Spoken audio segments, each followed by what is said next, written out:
This piece is called Time's Turn, and it's the latest incarnation of a piece that I've been doing called the Time Distortion Machine. There are sensors inside the turntable discs that read how fast the turntable is spinning, and then those sensors, they talk to an Arduino that's hidden in the back here.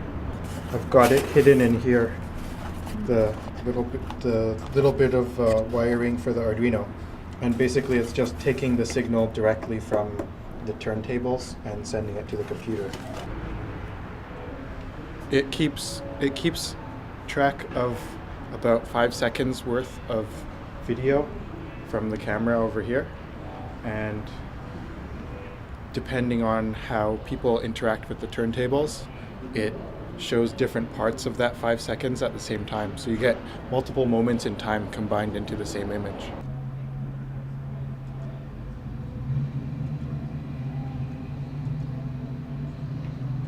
I wrote a program based on open frameworks, and I also used an Arduino to get the information from the turntables. This is my first time doing an installation in the container, and it had some different challenges. When I first brought in the bulk of the piece, which was just the 2 stands and the 2 turntables and the projector, it felt really empty and it felt like it was missing something. So I spent quite a bit of time after that trying to add things to it and change the aesthetic of it. I put a lamp there. It's a particular style of lamp. I wanted to get things that were really old and obsolete, and maybe also a couple of items that looked a bit futuristic. So that's why the lamp is there. And the tables, the stands that I chose were also, I chose them specifically because they had an older look to it, and yeah, especially on the white surface, it makes them stand out more and make them seem out of place.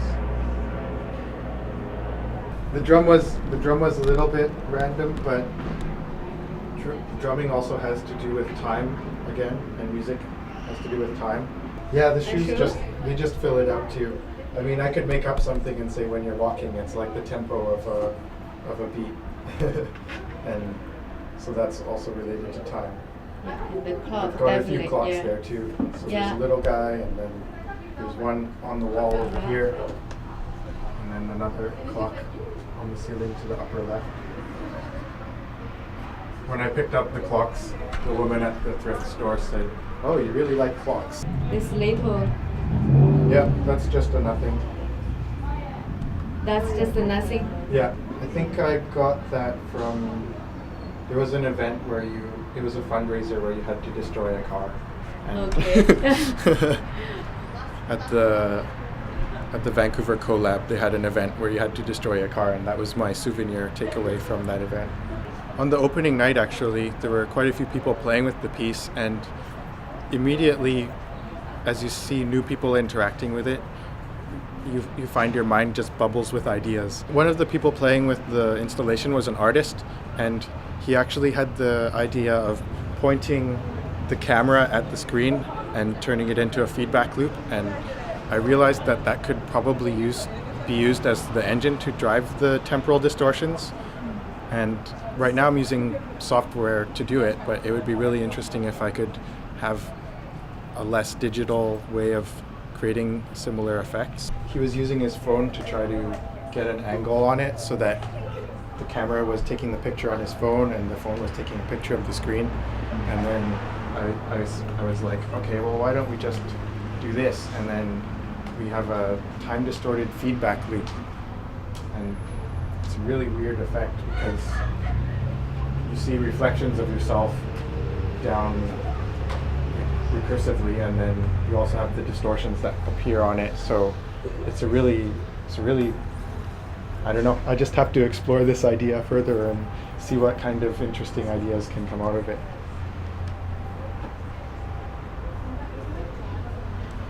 Because it reminds me of another piece that some people are working on, where they realize that people like to look at their hands when their hands become deformed.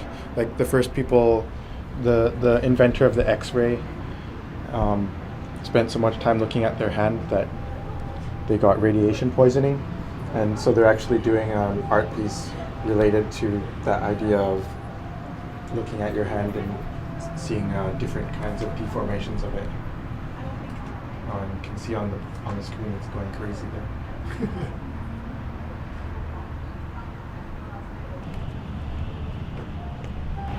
I think the thing that interests me with people interacting with technology is particularly with new technology and the sense of wonder that it can create. With using technology, you can create new experiences that people might not have seen before, and that's definitely something that interests me. And seeing that kind of aha moment when people realize what's going on, or the curiosity when you don't understand what it's doing and you would like to. I guess it goes back to that quote where, what was it? Any sufficiently advanced technology is indistinguishable from magic. And I tend to look at the technology and go, okay, so this is what the technology does, but how can I use that to say something? Or what do I want to say with the technology?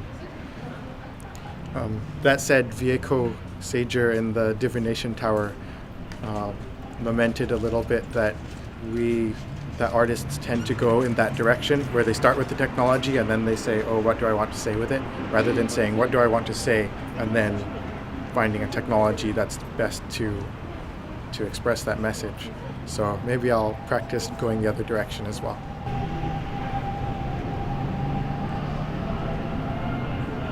I like the turntable specifically too because their rotation already is a representation of time passing as it turns. And if you put your hand on the record, then it's like you can feel the passing of time with your hands, and that's not really a way that we normally think about. And that's not how we think about time. That's not how we think about experiencing time.